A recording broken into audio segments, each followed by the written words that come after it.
Russian military personnel disguised as civilians entered Yampol in Donetsk region, which is a violation of international law. The occupiers in civilian clothes are firing from a machine gun. According to the DeepState project, Russians are hiding in houses, basements, cellars, etc. They add that the defense forces are being prevented from destroying the enemy by civilians who have not evacuated the settlement. The enemy has been spotted repeatedly, in particular in the Yampol area. They have found a place to make their way to the village, so we should expect increased activity in the direction of the settlement they are aiming to capture, knowing its importance and criticality for all positions located to the east of it. Active military actions are currently continuing in the village. Later, the 11th Army Corps confirmed that the occupiers had once again grossly violated the norms of international humanitarian law and, in civilian clothes, disguised as civilians, attempted to enter the settlement of Yampol.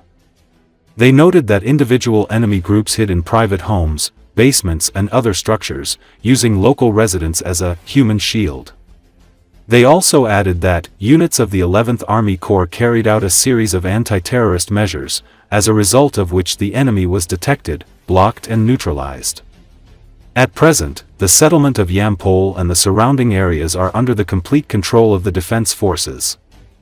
The enemy has failed to achieve any tactical results. All of its attempts to conduct reconnaissance and sabotage operations in the settlement have been thwarted.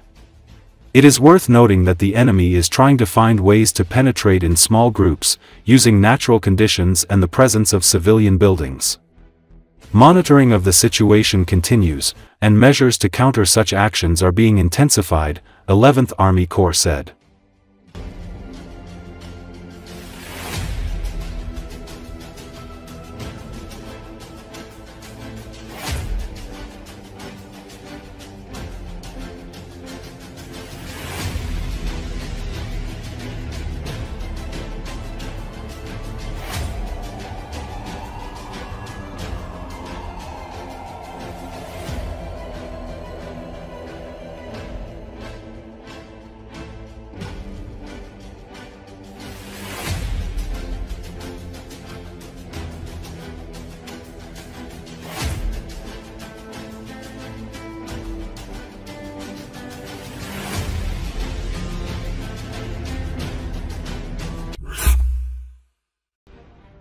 Kremlin chief Putin, speaking at Moscow's City Day celebrations on Saturday, addressed the Russian capital's mayor, Sergei Sobyanin, calling him Sergei Sergeyevich instead of the correct Semyonovich. For a politician who usually pays close attention to protocol, such a mistake is an alarming sign of his health, observers write. The video is published by Agency. In 3 weeks, Putin will turn 73. Against the backdrop of age, chronic stress, an overloaded schedule and constant flights, his public slips of the tongue are increasingly being recorded. Experts note that he rarely made such mistakes before, but in recent years, memory lapses and confusion in names have become regular. This may indicate the development of senile dementia.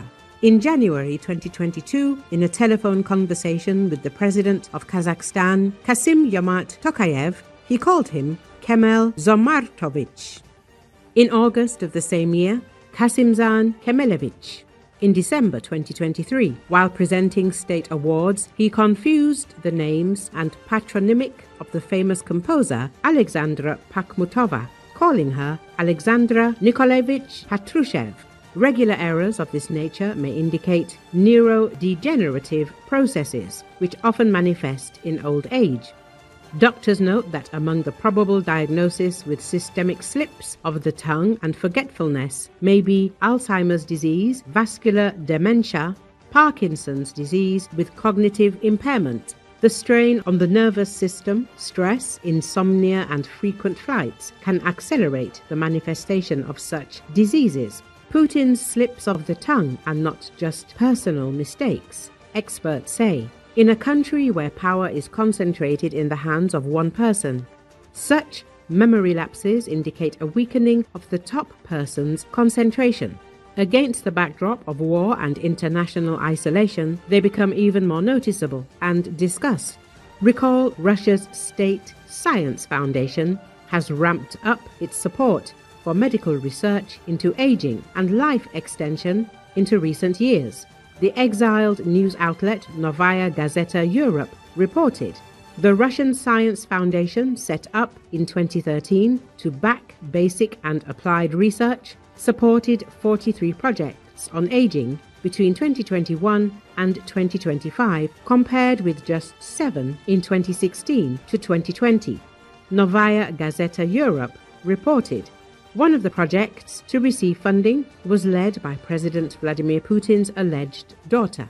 The foundation's main grants currently range from 4 million to 7 million rubles, or $47,000 to $83,000 a year, with possible extensions. By comparison, the typical grant amount in 2017 ranged from 3 million to 6 million rubles, or $36,000 to $71,000.